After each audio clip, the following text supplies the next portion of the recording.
आइए पृथ्वी की आंतरिक संरचना पर ध्यान देते हैं।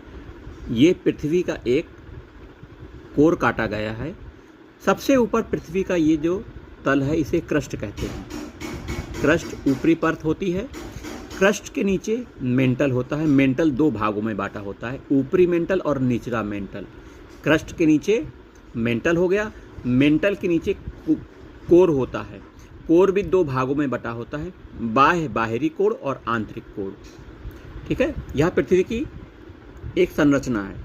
देखिए, जो क्रस्ट होता है वो सियाल का बना होता है। सियाल, SIAL। सियाल माने होता है सिलिकॉन एल्यूमिनियम। क्रस्ट सिलिकॉन और एल्यूमिनियम का बना होता है। और जो मेंटल होता है वो सिलिकॉन और मैग्नीशियम का बना होता है।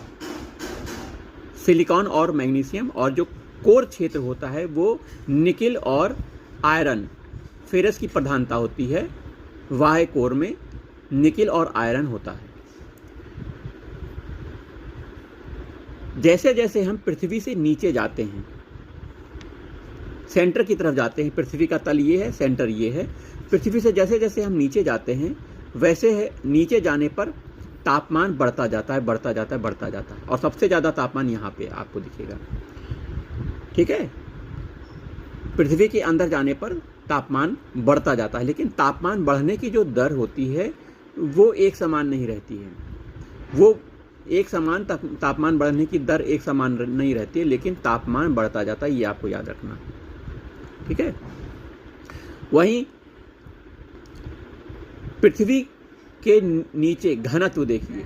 ऊपर घनत्व कितना है, बीच में घनत्व कितना है और नीचे घनत्व कितना है। तो पृथ्वी ऊपर से लेकर नीचे तक घनत्व, अगर आप नीचे से ऊपर से नीचे जाते हैं तो घनत्व बढ़ता जाता है।